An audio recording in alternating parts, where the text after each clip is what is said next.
copains, salut les copines. Je voudrais partager avec toi aujourd'hui ma super recette de gâteau à la courgette qui va en fait remplacer la matière grasse, qui va remplacer le beurre. Et du coup, tu pourras peut-être te permettre de manger 2 barres plutôt qu'une. Alors, avant de commencer cette recette, je voudrais t'inviter à liker parce que c'est super sympa, ça fait plaisir de voir des likes et ça m'encourage à continuer. Si tu es abonné ou si tu n'es pas encore abonné, n'hésite pas, fais-le tout de suite. Mais n'oublie pas surtout de cliquer sur la clochette en bas à droite afin de recevoir toutes les notifications. Parce que si tu ne le fais pas, même si tu es abonné, tu recevras rien, nada. Donc ça ne sert à rien de t'abonner dans ce cas-là. Donc t'oublie pas, petite clochette, toutes les notifications, ok? Allez, c'est parti pour la super recette de gâteau courgette. J'ai même envie de te dire, presque c'est une mousse, gâteau mousse au chocolat. Ouais. Alors, pour ce, il te faut 200 g de courgettes que tu vas râper.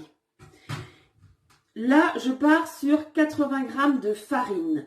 À savoir que si tu veux un gâteau qui fait encore plus mousseux, tu peux même baisser la quantité jusqu'à 30 g de farine. Là, tu auras vraiment un gâteau mousse au chocolat. Et si tu veux un truc encore plus moelleux, plus gonflé, tu peux augmenter la farine. Mais là, 80 g, c'est un bon compromis et c'est pas mal. 100 g de sucre, 200 g de chocolat et puis 3 œufs. Il te faudra du beurre ou de l'huile de coco pour beurrer ton moule. Et puis si tu souhaites le parfumer, tu peux parfumer avec de l'orange, donc soit avec des petites écorces d'orange, ou soit, comme moi, avec de l'huile essentielle. Et tu auras besoin également de levure ou poudre à lever. Alors, dans un premier temps, tu vas commencer par faire fondre ton chocolat. Donc moi, je mets une grande casserole et une plus petite dessus. Donc la grande casserole, on met de l'eau, la petite casserole dessus. Et là, je vais mettre mon chocolat. Je mets mon chocolat à fondre au bain-marie. Nous allons commencer par casser nos œufs et les mettre dans notre saladier.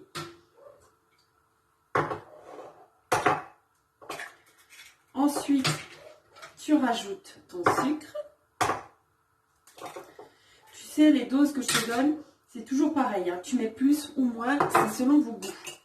Ok? Donc, tu mélanges tes œufs et tu rajoutes ton sucre. Ensuite, tu rajoutes ta farine. Tout simplement. Tu mélanges bien afin d'avoir une pâte bien homogène. Tu y ajoutes tes courgettes que tu as râpées et ta levure. Alors ta levure, écoute, moi je mets de la poudre à lever, je trouve que c'est bien, ça n'a pas le goût chimique trop, donc tu peux mettre un demi, voire même 3/4 d'un paquet pour avoir un petit gâteau qui gonfle bien. Et puis tu vas pouvoir, si tu souhaites, rajouter ton parfum. Donc moi, je mets un peu d'huile essentielle d'orange. Je mets quelques gouttes. Je mets quand même 5-6 gouttes. Pour moi, c'est un petit peu gourmand d'orange. Je trouve que l'orange chocolat, ça se marie tellement bien. Je kiffe. Donc, tu graisses ton moule avec un petit peu de farine. Comme ça, ton gâteau, il ne crochera pas. Et puis, la petite astuce, c'est ton chocolat que tu as fait fondu. Tu vas mettre ta préparation dessus. Au lieu de faire l'inverse, parce que si tu fais l'inverse, tu vas gaspiller du chocolat. Ce serait dommage. Hop, tu verses ta préparation, comme ça, tranquillou. Tu mélanges. Et ta recette est prête. Voilà, tu as mélangé. Écoute, c'est pas sorcier. Tu mets ta pâte dans ton moule. Tu vas verser tout ça à 170, 180 degrés, comme tu as l'habitude de cuire tes gâteaux. Et là, c'est pareil, c'est-à-dire que tu as plusieurs options qui s'offrent à toi en fonction du résultat souhaité.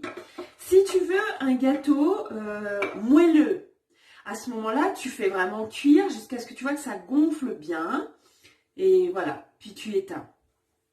Mais si tu veux un petit gâteau un peu fondant, alors à ce moment-là, tu vas attendre qu'il y ait bien la croûte sur tout ton gâteau, qu'il soit un peu gonflé sur les côtés, mais pas complètement au milieu. Et comme ça, tu vas avoir un petit gâteau fondant au chocolat, mais je te raconte même pas. Moi, j'aime bien pour la déco, rajouter des petites graines de tournesol. Tu sais bien comment je suis, moi, avec mes graines de tournesol. Hop! Et on envoie tout ça au four pour une vingtaine de minutes, voire 30 minutes, si on veut un gâteau bien gonflé.